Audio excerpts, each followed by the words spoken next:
Hello, everyone, and welcome back to Horror Stories. I know many of you use these episodes to fall asleep, so before you drift off, I'd love it if you could leave a comment letting me know where you're listening from around the world. Also, don't forget to like and subscribe if you're enjoying the episodes. Story 1. I needed that interview to go well, not because I was desperate, at least not yet, but because I was finally starting to pull myself out of the emotional pit that had almost swallowed me whole a year earlier. At the time, I was living in a small one-bedroom apartment in Stafford, Ohio, trying to rebuild my life after a long stretch of unemployment. I had quit my previous job in insurance claims due to severe burnout. Since then, I had been scraping by with odd jobs just to make rent. This new opportunity was with a logistics company located on the outskirts of Willridge, about 3 hours north. It wasn't a glamorous position, but it was stable, with benefits and fixed hours. If I could land it, I might finally be able to breathe again. The interview was scheduled for 9 a.m. sharp on a Wednesday. I didn't want to risk traffic or show up looking wrecked after waking up at 4 a.m. So I decided to drive up the night before and stay at an Airbnb. I found one that looked ideal, a small one-story house in a quiet neighborhood about 20 minutes from the company office. The listing said, private room with full access to kitchen and amenities, quiet and peaceful, perfect for professionals. It had good reviews, a host named Jamie, and lots of photos. Everything seemed fine. I booked it, packed a small overnight bag, left around 4 p.m., and arrived shortly after 7 p.m. The sun was already low, casting a warm golden hue over the streets as I parked. It was a very quiet neighborhood with rows of similar houses, neatly trimmed lawns, and two-car garages. Typical suburbia in the heart of America. The house was modest, white brick with blue shutters and a paved driveway. I double-checked the address. Yes, 6128 Elmidge Way. I parked, grabbed my bag, and walked up the driveway. The door was unlocked, which struck me as odd, but not overly concerning. I figured maybe the host had left it open, as some do when check-in is contactless. I stepped inside and called out, "Hello?" Silence. I took a few more steps. The air had a faint citrus-scented cleaner smell. The place was tidy, lived in but not messy. I was about to text the host to let him know I'd arrived when, "Hi," someone said. I nearly jumped out of my skin. A woman came around the corner. She looked to be in her mid-40s, shoulder-length brown hair with streaks of gray, a loose sweatshirt, dark eyes with deep under-eye circles. She looked as surprised to see me as I was to see her. "Didn't mean to scare you," she said quickly with a smile. "I'm Lacey. I'm staying here too, in the back room." I blinked. Oh, I didn't realize this was a shared place. "Yeah, it's split up," she said, pointing down the hallway. "You've got the front room, I've got the back. Jamie told me someone else was coming tonight. I just wanted to say hi so it's not weird, you know." I forced a polite smile. "Sure, I get it. I'm Marcus. Nice to meet you." She held the smile just a little too long. "Well, I'll let you get settled." She turned and walked away. I waited a few seconds, then pulled out my phone and reopened the Airbnb listing. Nowhere did it say it was a shared space, just private room. I checked the details again, even zoomed in on the photos. Only one bedroom was shown, and all the reviews mentioned how quiet and peaceful the place was. Not one mentioned other guests. I frowned and messaged the host, "Hi, I just arrived. There's a woman here who says she's also staying in the back. Just wanted to confirm." No immediate reply, so I let it go for the moment and took my bag to the room. Clean sheets, a lamp on the nightstand, a small desk in the corner. Everything looked fine. I was hungry, so I pulled out a sandwich and some fruit from my bag. Less than a minute later, Lacey reappeared. She was barefoot, holding a cup of tea. "Can't sleep either?" she asked. I gave a weak smile. "Just having a bite to eat." She leaned against the counter and sipped her tea. "Here for work?" "Got an interview tomorrow," I replied, not wanting to get into it. She perked up. "What kind?" "Operations coordinator. Logistics company in Willridge. That sounds good. You look young. How old are you?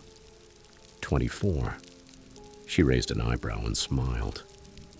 You've still got your whole life ahead of you. I nodded, hoping the conversation would end there. Then she asked, "Can I ask you something?" I paused mid-bite. "Sure. You're single, right?"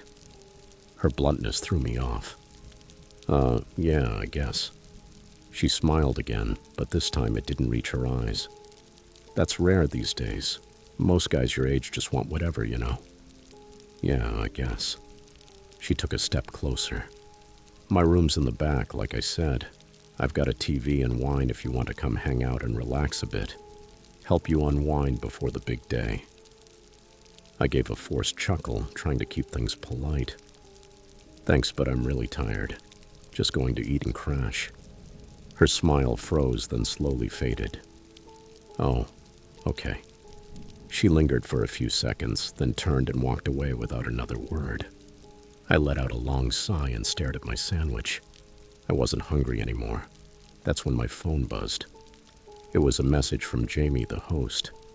"There shouldn't be anyone else in the house. Please leave immediately and call the police. I'm contacting Airbnb now." I froze. Slowly, I turned toward the hallway where Lacey had gone.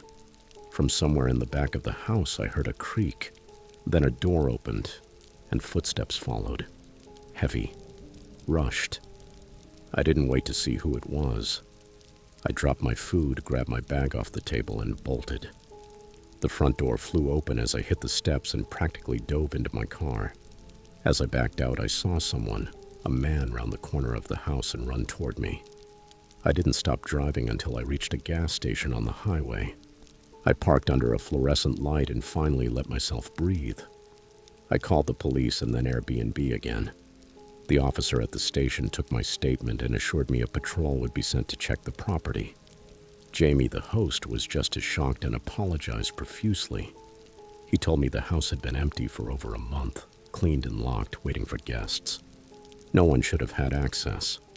I never found out who Lacey really was, or who the man running down that hallway had been. Police later confirmed there were signs of forced entry through a side window. Airbnb refunded everything, no questions asked. That night I slept in my car, parked outside a 24-hour diner, jittery and exhausted. The next morning, despite it all, I went to the interview, and somehow I got the job. I didn't tell anyone what had happened. I just smiled, shook hands, and pretended I hadn't spent the night running for my life. But I'll never forget 6128 Elmage Way, or the way Lacey smiled with eyes that didn't match. And ever since, whenever I stay somewhere unfamiliar for work, I double-check every lock, open every closet door, and listen closely, just in case I hear footsteps that shouldn't be there. Story 2. To be honest, I didn't even want to go to the wedding. It's not that I didn't care about Julia.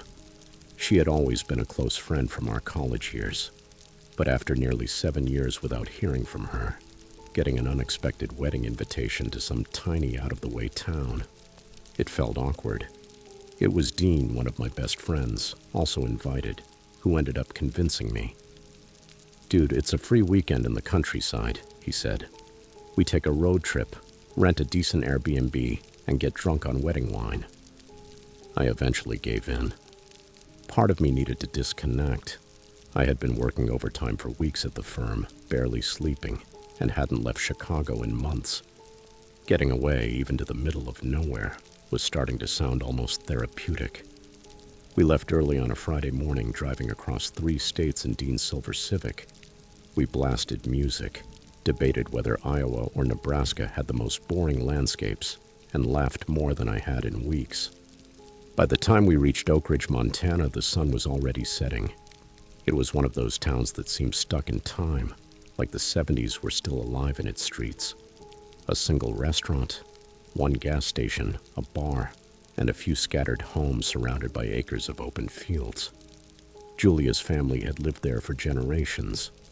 The Airbnb, which I had booked with low expectations, turned out to be better than the photos showed. A simple country home with 2 bedrooms, old but clean wood-paneled walls, and a kitchen that smelled like cinnamon.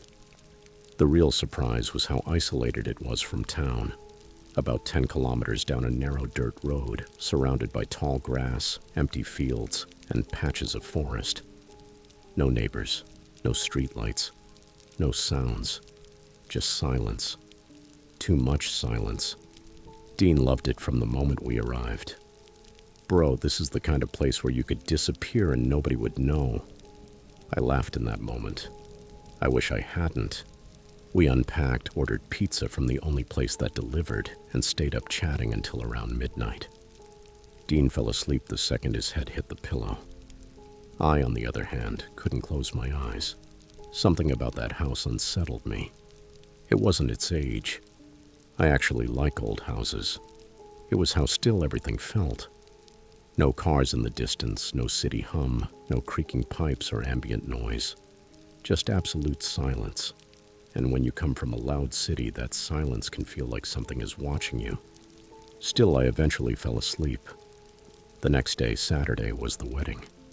The ceremony was held in a small outdoor chapel just outside of town. It was sweet, emotional, and surprisingly beautiful. Julia looked radiant, and her family welcomed us with warm hugs and tearful eyes, though I felt a bit out of place. The reception was way more fun than I expected. Great food, free drinks, dancing under string lights. Dean and I didn't leave until after 10 p.m., tired but in good spirits from all the wine and laughter. Back at the house, Dean went straight to bed.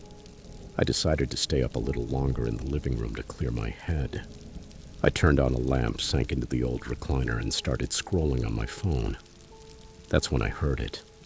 A knock, soft but deliberate, just one. I froze.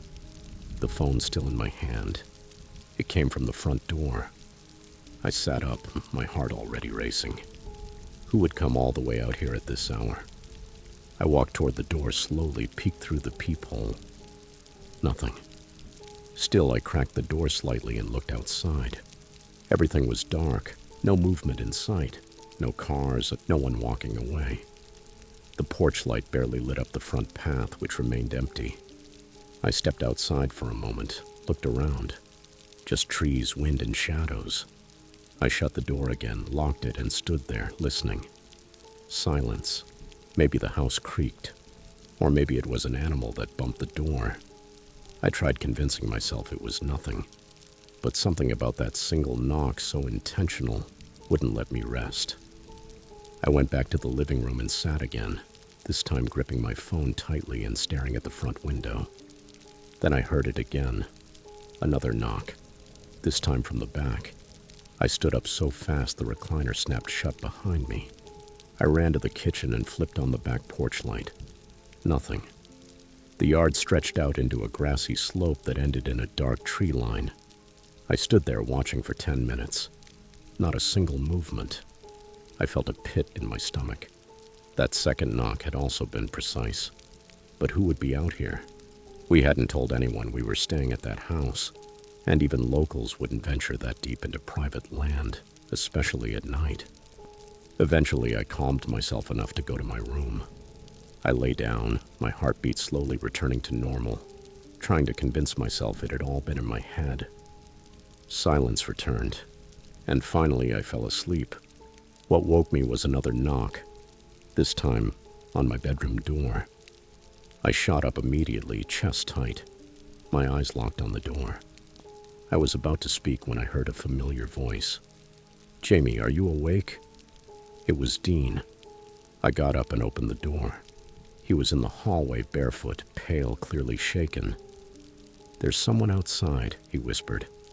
"What?" "I heard him walking by the window," he said, pointing. "A man, circling the house like he was looking for something." My stomach dropped. "Did he see you?" "I don't think so." And then, a metallic click came from the front of the house, the doorknob. We both turned toward the living room. We moved quietly, cautiously, just enough to peek and see the door. The porch light was still on, and there he was, a man maybe mid-40s, long coat, messy hair, his face barely visible through the glass. But what I saw chilled my blood. He had something in his hand, a thin piece of metal, He was picking the lock. I grabbed Dean's arm. "Call the police now." He ran for his phone. I stayed near the door, hand on the lock, unsure what to do. I just held it as if that could stop him. The man twisted the handle, then stopped. For a moment, he just stood there, as if he knew someone was right on the other side, as if he was waiting. And then suddenly he turned and ran. He didn't leave. He ran around the house. We didn't follow. Dean and I locked ourselves in the main bedroom, pushed furniture against the door, and waited. It took nearly 40 minutes for the police to arrive. By then, whoever that man was, he was gone. No footprints, no car tracks, no cameras, obviously. Just two shaken guys and a rear barn door wide open, which we hadn't noticed before. The officers were kind, but not much help. They took our statements, looked around, and suggested maybe it was someone from town who got the wrong house. We didn't believe that for a second. We left the next morning. No brunch, no goodbyes. I still don't know who that man was, but I do know this. He was already there long before we noticed. Maybe even the night before. Maybe he saw us arrive. Maybe he tested every door. Maybe he watched, waiting for the lights to go out. And maybe he already knew exactly who was inside.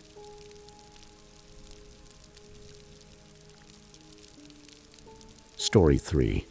I still remember the exact moment we decided we needed to escape.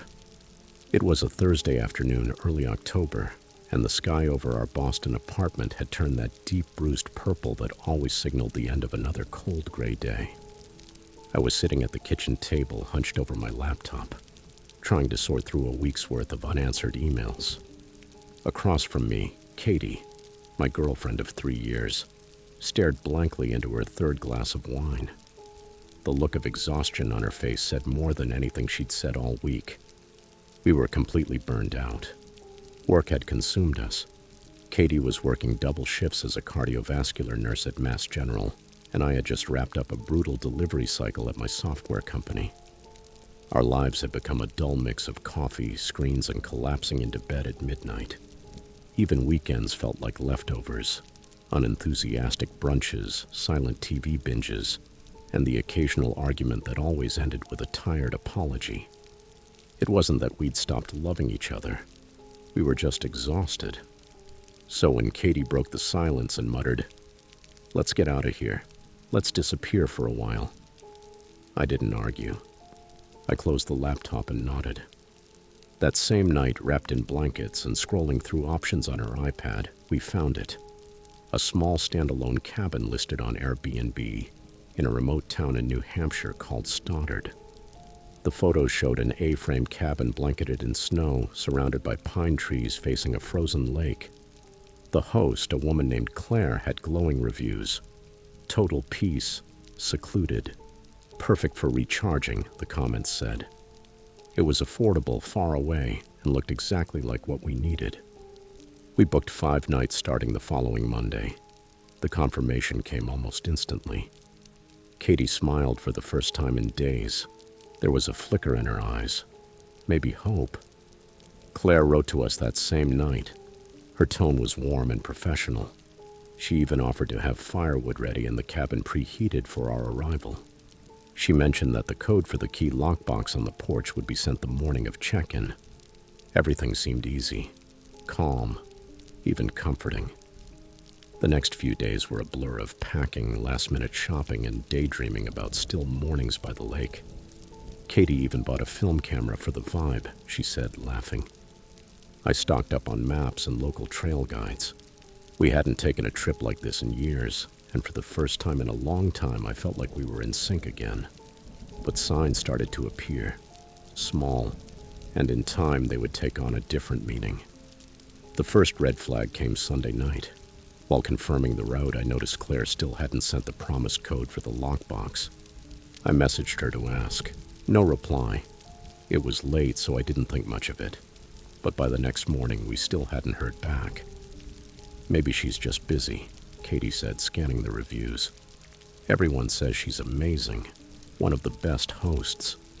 And it was true. Not a single bad review, no warnings. Still something in my gut. A faint unease, a tingling under the skin. By noon, we were deep into New Hampshire. Claire hadn't replied, but we didn't turn back. I don't know if it was stubbornness or desperation, but we kept going. The drive to Stoddard was long, winding, and nearly deserted. Snowflakes drifted across the windshield, and the gray sky made the afternoon feel more like the end of the day. The town, if you could call it that, consisted of a post office, a diner, and a gas station that looked unchanged since the 1970s. The further we drove, the more it felt like we were leaving the world behind, until we turned onto the private road listed in the directions. Katie wasn't talking anymore. Since we passed a sign that read dead end about 3 kilometers back, she'd barely said a word. We crested a small hill, and there it was. The cabin, just like in the pictures, even more beautiful. A steep A-frame nestled among pines, chimney releasing gentle plumes of smoke into the cold air. A thin layer of snow covered the steps leading to the porch. The frozen lake sparkled behind the trees, but something felt off.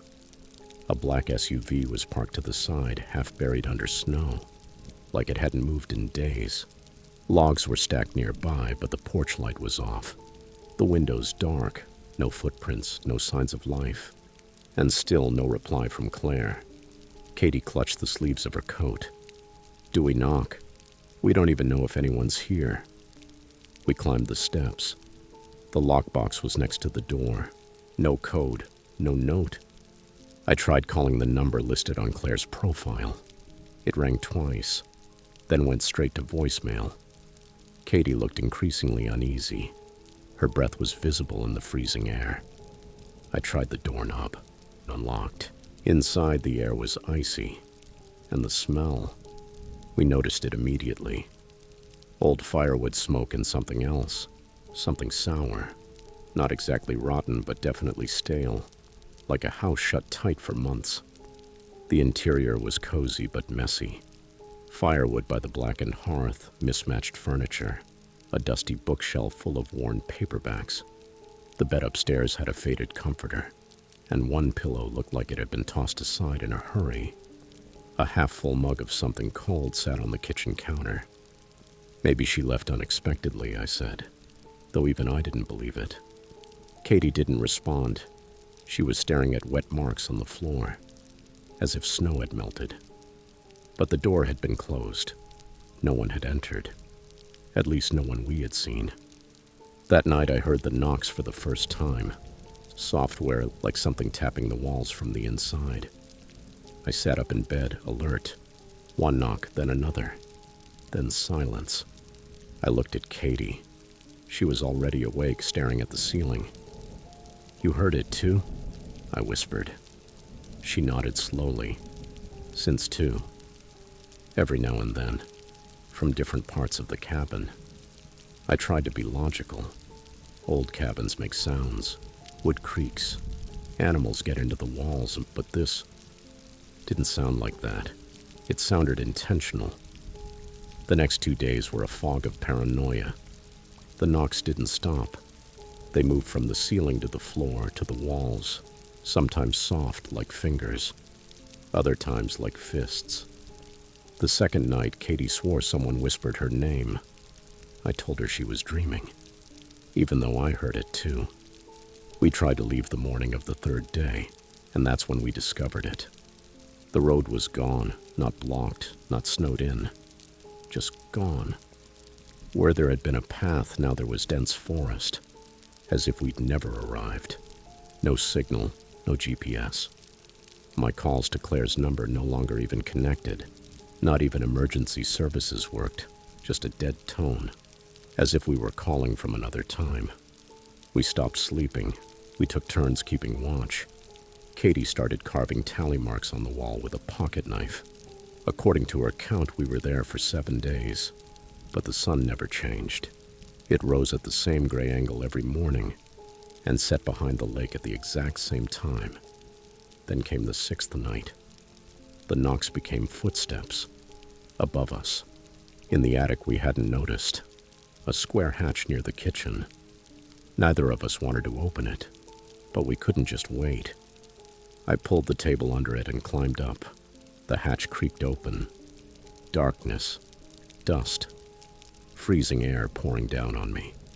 I turned on my phone flashlight and looked around. There were dozens of Polaroids pinned to the beams.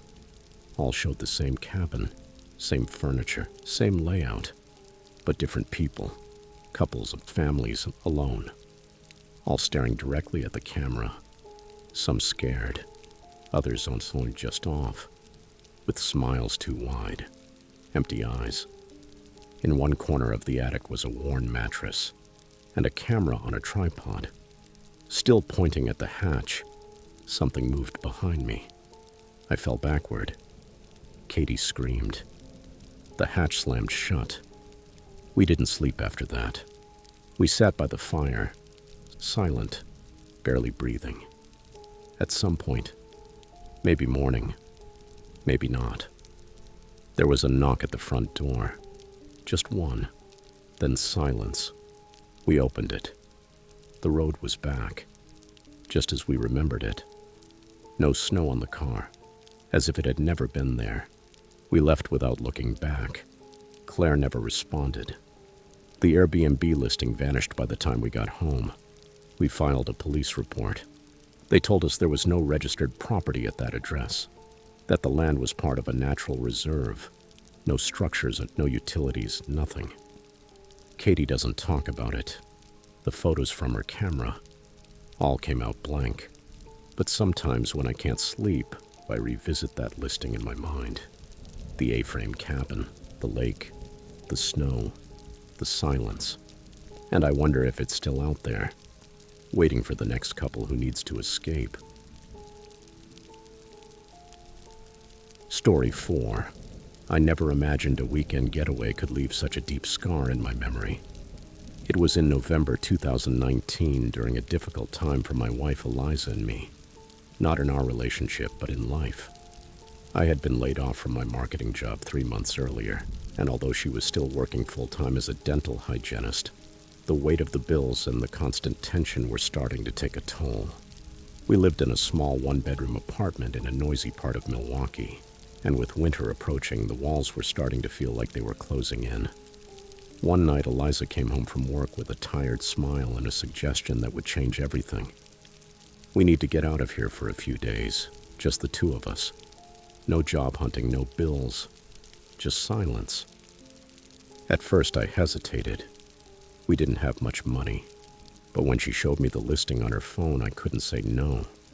It was a modern, stylish Airbnb located in a small town called Harrowsfield, about 2 hours north. The photos were stunning. Exposed brick walls, Scandinavian furniture, a standalone bathtub with a view of snow-covered pines. The reviews were 5 stars, and the price surprisingly low for what was being offered. Maybe it's off-season, Eliza said. Isn't it perfect? And yes, it was. Or at least it seemed that way. We booked 3 nights. Eliza's sister offered to watch our dog, and by Friday afternoon we were on the road. Our spirits lifted for the first time in weeks. The drive was peaceful. Wide fields, snow-covered roads. When we arrived in Harrowsfield, the town seemed wrapped in more than just snow. There was an overwhelming silence. The house was tucked away at the end of a forest road. It stood tall and square with large windows reflecting the gray sky. Inside, it was even more beautiful than expected. Warm wood tones, an open-concept kitchen, and a fireplace already stacked with logs. We needed this, Eliza said, smiling at me. I smiled back, not knowing how true and terrifying those words would become. That first night was peaceful. Eliza made hot chocolate. I lit the fire. We sat together on the leather sofa, wrapped in blankets, watching the flames dance.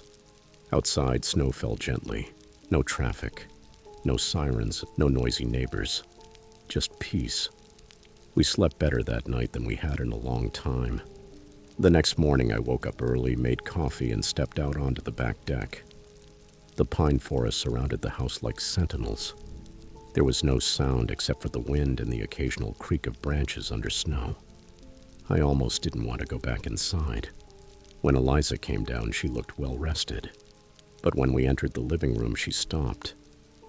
"Do you smell that?" she asked. At first, I didn't notice anything, but then it hit me.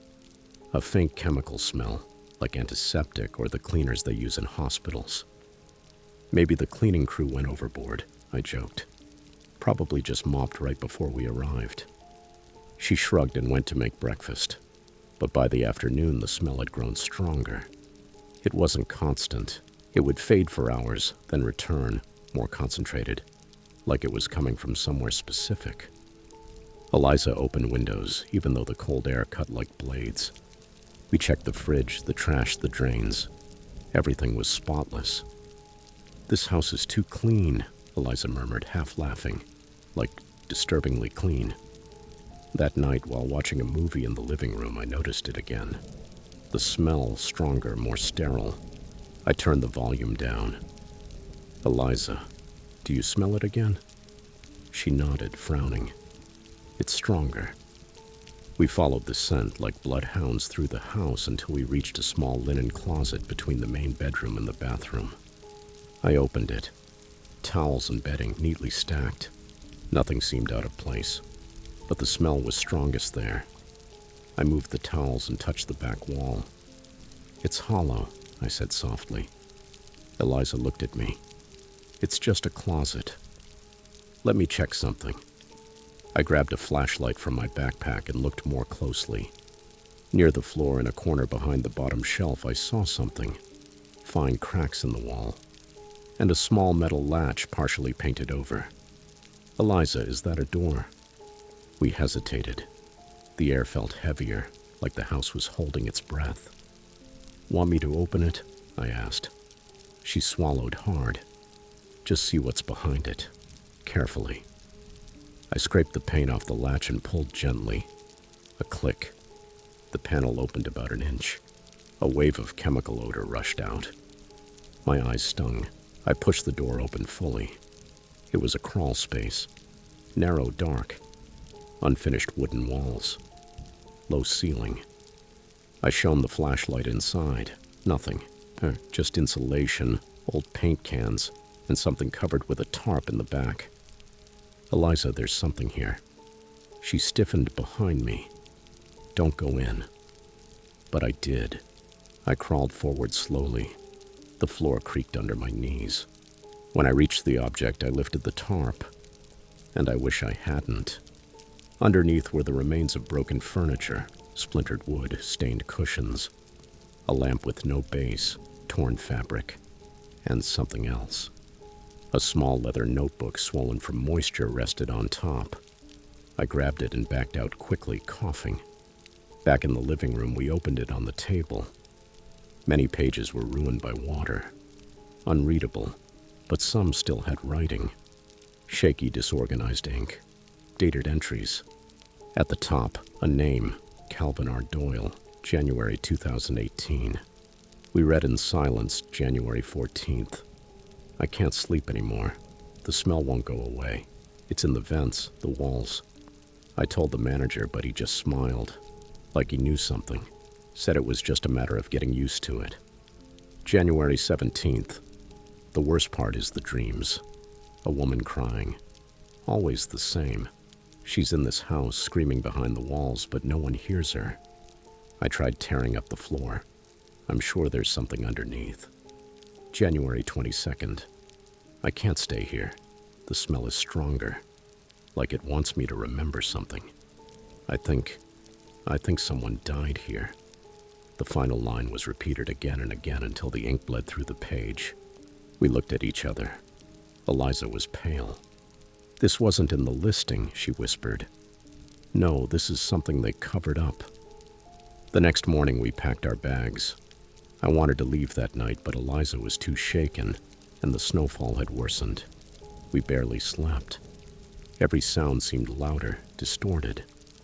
In the middle of the night, we both sat up suddenly. A knock. Then, a dragging sound.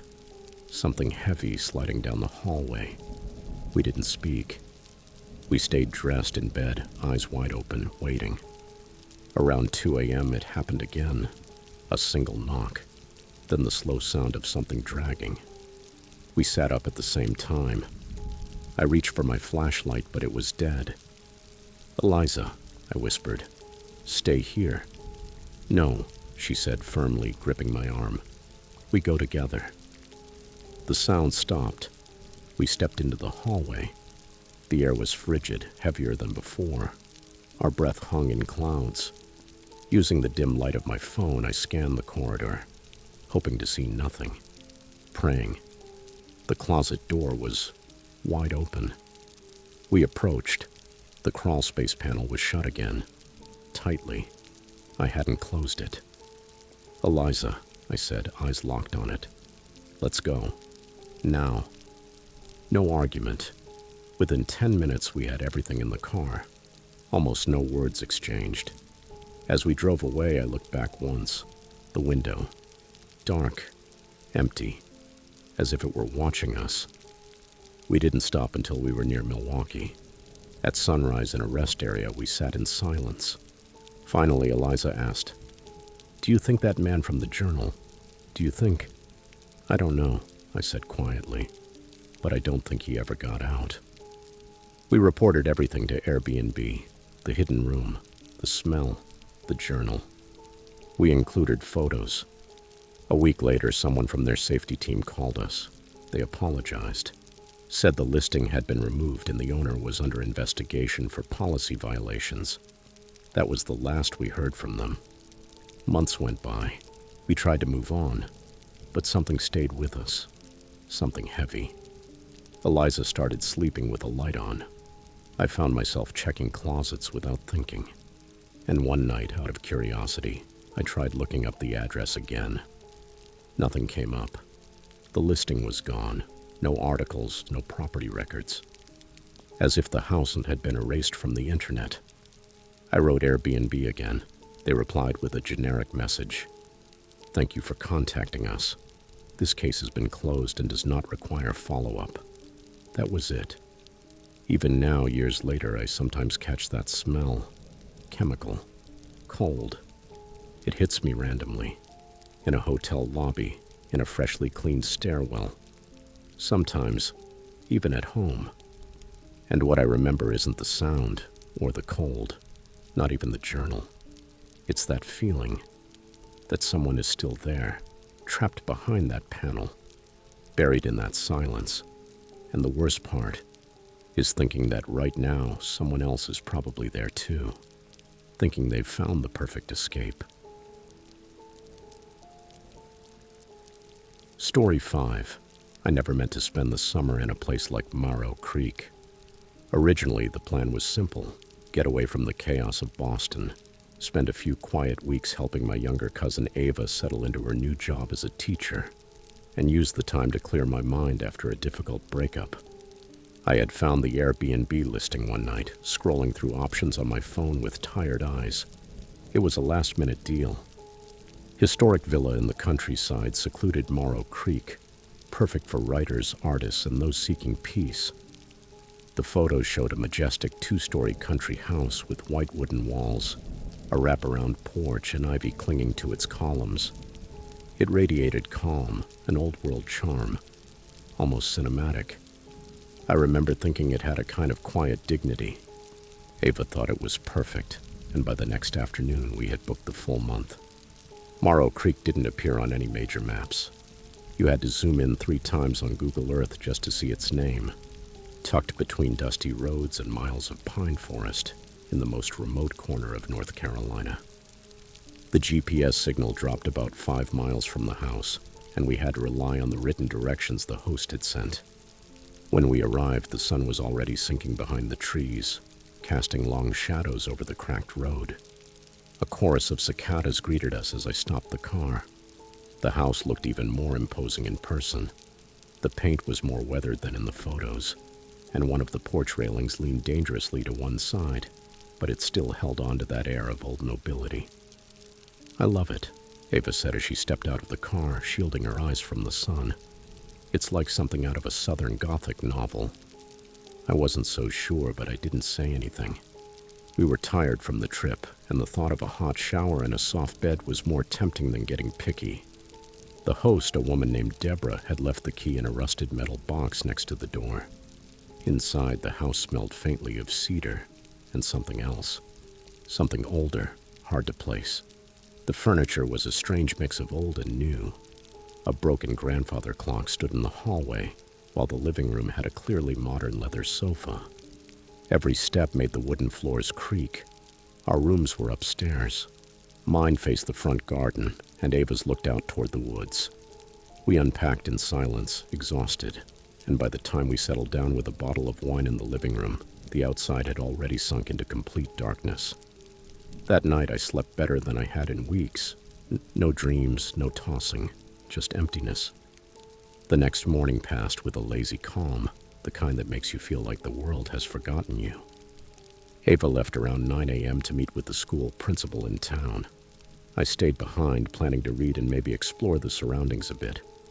I made myself a coffee and stepped out onto the porch. The air was already thick with humidity. And that's when I noticed the rocking chair, an old piece with peeling white paint tucked in a corner of the porch. I was sure it hadn't been there the night before, but convinced myself I must have overlooked it. The strange thing was the angle it was placed in, not facing the garden, but turned toward the woods, as if someone had dragged it there to watch something. I didn't sit in it. Instead, I spent the day inside. I video called a friend, tidied the kitchen, made a simple lunch, but something in that house felt off. Not fear exactly, just discomfort. A subtle unease that hid beneath the floorboards, waiting. When Ava returned that afternoon, she was smiling. "Everyone at the school is so kind," she said. "They told me they haven't hired anyone new in years." She laughed. "Apparently, no one moves to Marrow Creek. They only leave." She said it like a joke, but it left a strange taste in my mouth. I asked if anyone mentioned anything about the house. Only that it's old. A woman named Miriam used to live here. She gave piano lessons in the living room. Died a while ago, I think. That night, the rocking chair was facing the door. And that night, I didn't sleep as deeply. I woke up once, exactly at 2:13 a.m. The red numbers on the digital clock burned into my memory. The house was completely silent, except for a soft, rhythmic creaking. I sat up, heart pounding. The rocking chair. I went to the window. From my room, I could see just the corner of the porch. It was moving, slowly, steadily, as if someone were sitting there, rocking in the darkness. But no one was there. I told myself it was the wind, but the trees weren't moving. The next day, I asked Ava if she'd noticed anything strange. She paused for a moment. "Actually, yeah. I woke up around 3 o'clock and thought I saw someone standing in the woods. Just standing. But when I blinked, they were gone. Probably my imagination." We didn't say anything else, but from that moment something shifted. The air grew heavier. The lights started to flicker. The doors no longer stayed closed. I started hearing faint piano music from the living room. Always the same melody. Clumsy notes off rhythm, like someone just beginning to learn. Ava heard it too, and we stopped pretending not to. She began sleeping with the light on. I started locking my bedroom door. One afternoon, I found an old photograph hidden behind a loose floorboard in the upstairs hallway. It was black and white, faded. 4 children seated at a piano and a woman standing behind them. On the back, handwritten, "Miriam's class, spring 1963. One of the children's faces was covered by a dark stain. Not ink. Something else. We left the house 3 days earlier than planned, packed in the middle of the night without saying a word. We didn't speak again until we were back on the highway. As I left the key in the rusted box, the rocking chair was still there, facing the woods again. Ava doesn't talk about Marrow Creek anymore. She quit the job before the school year began. Said she didn't feel right staying. I don't blame her. Sometimes when I can't sleep, I think about that house, the rocking chair, the melody. I tell myself it was all in our heads. Just an old house, tired minds. But deep down, I know it wasn't. Some places don't want to be left alone, and some echoes never stopped ringing.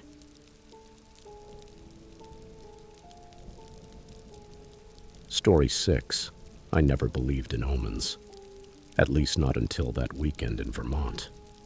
It was late January of 2019 when I convinced my wife, Claire, that we needed a break. Both of us were on the verge of burnout from our jobs in Boston. She'd been working 60-plus hour weeks at a pediatric clinic, and I was drowning in deadlines and demands at a branding firm. Our 10th wedding anniversary was approaching, and something about hitting that round number felt more important than we'd expected. We didn't want to celebrate it in the usual way. No fancy dinners or city getaways. We wanted silence, solitude, snow, something different, something memorable. After hours of browsing cabins on Airbnb, Claire found a gem. A newly listed A-frame at the edge of a frozen lake in a tiny town called Grandontham, Vermont. The photos looked like they were pulled from a storybook. Snow-laden pines, a wraparound deck, and floor-to-ceiling windows facing the white expanse of the lake. The host's name was Evan, and he had a few excellent reviews. We booked immediately, 3 nights Friday through Monday. As soon as the reservation was confirmed, Claire rested her head on my shoulder and whispered, "This is going to be good for us." And in that moment, I believed her. The drive from Boston to Grandontham took us just under 4 hours. We left early Friday morning to beat the storm that had been looming on the radar for days. Claire made a playlist of songs we used to listen to when we first started dating, a mix of Norah Jones and Death Cab for Cutie, the kind of music that makes you feel like you're in a movie. Crossing into Vermont, the highway narrowed into rural roads lined with bare trees and scattered barns. Claire pointed out horses standing in the snow and guessed what each abandoned shed might have been used for. With every passing mile, it felt like we were shedding the chaos of the city. Just before 1 p.m., we arrived at the property.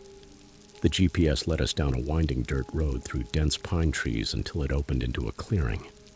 There it was, even more beautiful in person. A steep A-frame with matte black siding and triangular windows reflecting the lake just behind.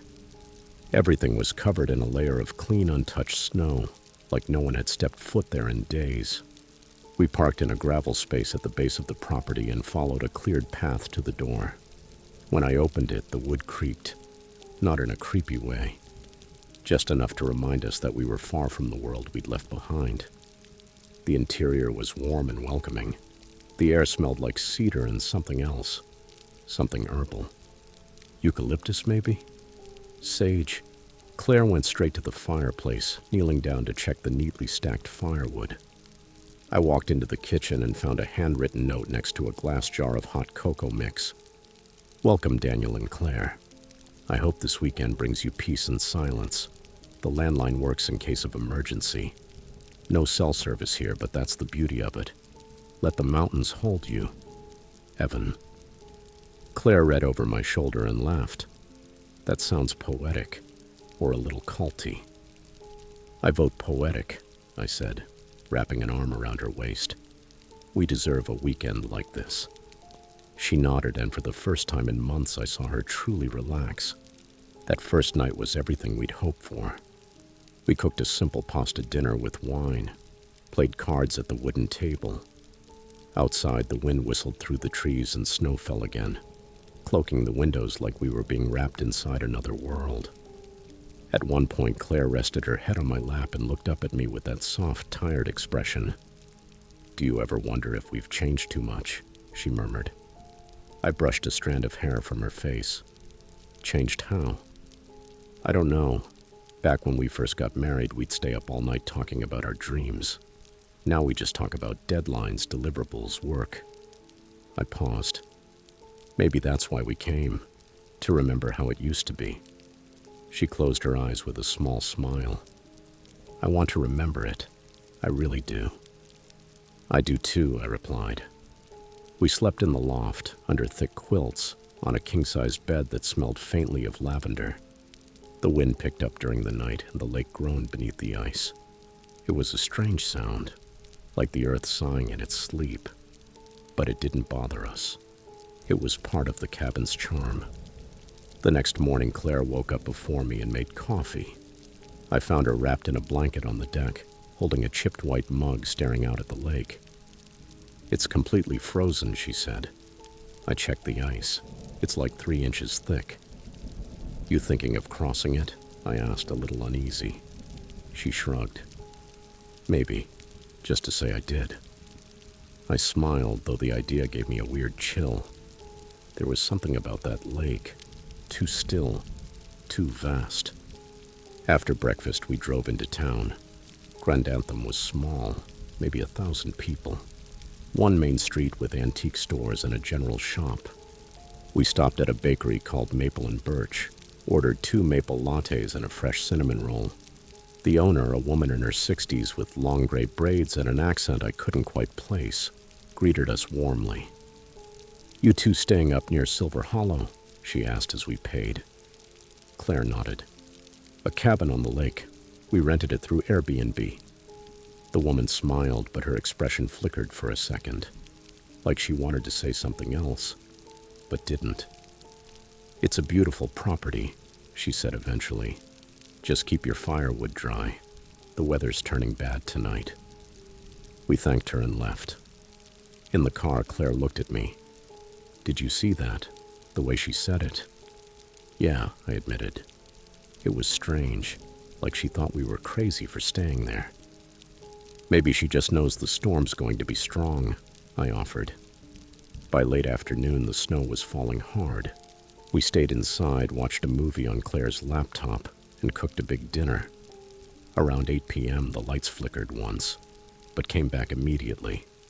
And then something odd happened. I went to the kitchen for another bottle of wine and noticed one of the cabinets slightly ajar. I was sure I'd closed it earlier. It wasn't dramatic, just a few inches, but it stood out. I shut it and went back to the living room. "Everything okay?" Claire asked, stretching on the sofa. "Yeah, I thought I left a cabinet open. Probably just my head." She didn't press, and neither did I. We fell asleep on the couch, the fire crackling beside us. At 2:17 a.m., a loud thud woke us both. It came from above, from the loft. I sat up instantly. Claire grabbed my arm, eyes wide. "You heard that?" "Yeah," I whispered. We waited in silence, holding our breath. Another sound, softer this time, like someone slowly shifting across the floor. "Probably the wind," I said, more to myself than to her. But we both knew it wasn't. I grabbed the flashlight from the drawer next to the fireplace and crept up the stairs. Each step groaned beneath me. At the top, I swept the loft with light. Everything looked normal, nothing out of place. I was about to turn back when something stopped me. The closet door was open, not wide, just enough to twist my stomach into a knot. It had been closed when we went to bed.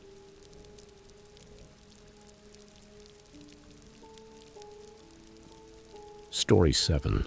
I never thought I'd actually take a vacation. For the past 7 years, my life had been one long stretch of work, endless hours, and burnout disguised as dedication.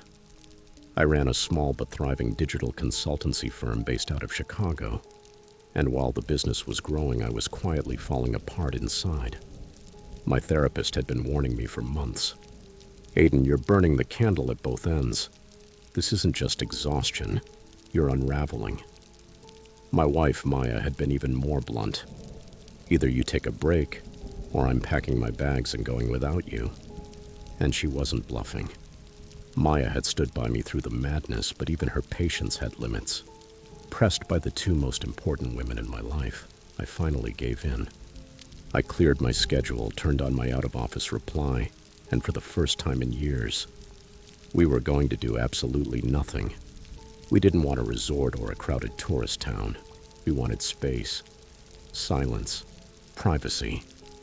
Maya found a listing on a site that specialized in countryside getaways. It wasn't technically Airbnb, but it worked similarly. Verified listings, photos, direct communication with the host. The place she found was a secluded house just outside a tiny town called Ashwood Creek, about a 4-hour drive from the city. The listing was perfect. 2 stories, modern interiors, surrounded by forest. a big backyard with a fire pit and a private hot tub. The photos were full of natural light, polished wooden floors, soft tones, and huge windows overlooking the trees. The host, a woman named Vivian Locke, lived on the lower floor with her husband, though she assured guests the layout guaranteed total privacy. The only shared space was the parking area. It was pricier than other listings, $125 a night, but it was worth it. Maya was sold from the start. I hesitated a little, but I didn't have the energy to argue. I just wanted to sleep.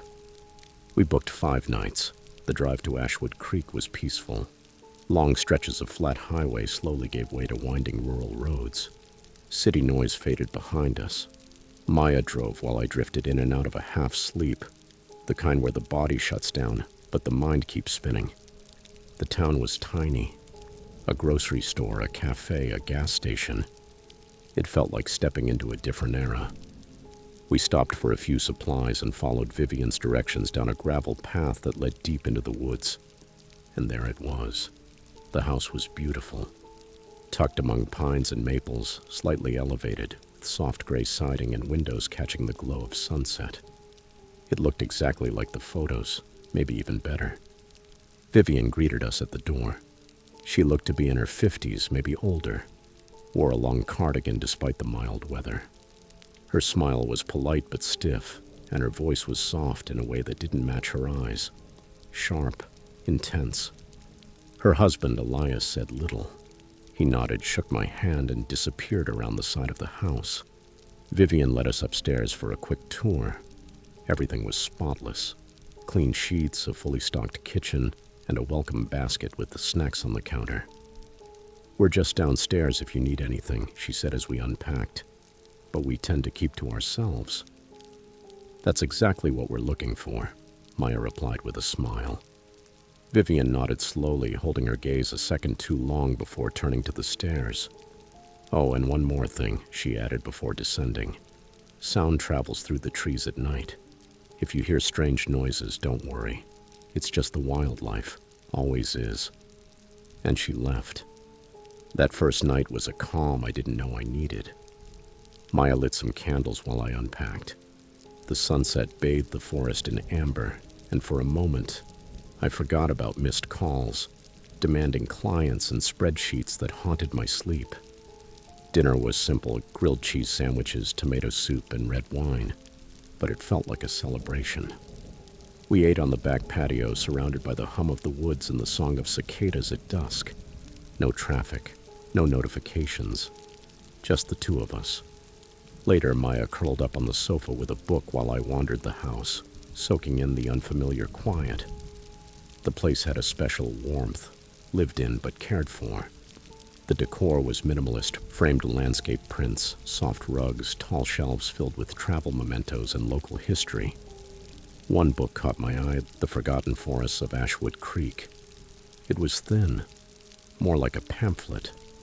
I flipped through it without much thought, until I found a section about local legends. It said the woods beyond Iron Ridge Trail were once sacred ground to a now-vanished tribe. Some still claim to hear chanting, voices, even see lights drifting between the trees at night. Most dismiss it as folklore, but almost no one ventures into those woods after dark. I laughed. "Campfire stories," I muttered, returning the book to the shelf. That night, sleep came easily. Maya drifted off beside me, her breathing slow and steady. I stayed awake a little longer, listening. The house was silent, but not city apartment silent. It was deeper, more complete. And then I heard it, a soft sound barely there, like something dragging. I sat up. My heart thudded in my chest. Again, clearer this time. It wasn't inside, it was outside, in the leaves just behind the bedroom wall. I held my breath. Footsteps, slow, uneven. A deer, I told myself, or a raccoon, maybe a fox. But part of me knew better. The rhythm was off. I dared to peek through the window. Nothing. Just the still silhouettes of trees in a windless night. The next morning, golden light and coffee on the porch made me question whether I'd imagined it. I said nothing. Maybe it was my mind, or exhaustion. Maya, meanwhile, was glowing, fully in vacation mode, forest strolls, sunbathing, hot tub at dusk. We took a short hike on a trail behind the house that led to a dry creek bed. Maya snapped photos of mushrooms and strange moss while I tried to shake the lingering unease. The forest felt empty, not threatening, just hollow, like the air was heavier, like sound didn't carry right. At one point, Maya paused. "Do you hear that?" "Hear what?" "Nothing. No birds, no wind." She was right. The forest had gone completely still. We stood there for a moment. Then she shrugged and walked on, but I couldn't stop thinking about it. That night I ran into Elias. I'd stepped out to grab some firewood and found him near the stairs leading to their floor. He was smoking a hand-rolled cigarette. "Evening," he said, voice rough like gravel in a tin. "Evening," I nodded, not in the mood for small talk. "You two settling in all right?" "Yeah, it's beautiful here." "Quiet," he said. "Very peaceful." "The house doesn't like noise." I frowned. "Sorry?" "Just saying, some places are different. They soak things up." Before I could reply, he flicked the cigarette into a coffee can and vanished downstairs. I didn't tell Maya about that either. That night she wanted to try the hot tub. We made drinks and slipped into the warm water just after 9 o'clock. Steam rose in the cold air, and for a while everything was perfect. Then the underwater lights flickered. Once, then again, and they shut off completely. "Did you touch something?" Maya asked. "Nope. Maybe the breaker tripped." The house lights were still on. I went to check the control panel behind the shed. Nothing was flipped. Still, I reset the breaker. The lights came back on, dim, humming beneath the surface. When I returned, Maya was staring into the woods. "There was someone out there," she whispered. "You sure?" She nodded slowly. Tall. Still. Just watching. I grabbed a flashlight and aimed it between the trees. Nothing. Still, we went inside, double-locked the door. At midnight, a sound woke me. A woman humming. It wasn't Maya. She was asleep deeply. The tune was unfamiliar. Software like a lullaby, but off-key. It came from the wall, near the stairs. I stood in the hallway in the dim light, heart pounding. Then 3 knocks. Slow, deliberate. Knock, knock, knock. At our door.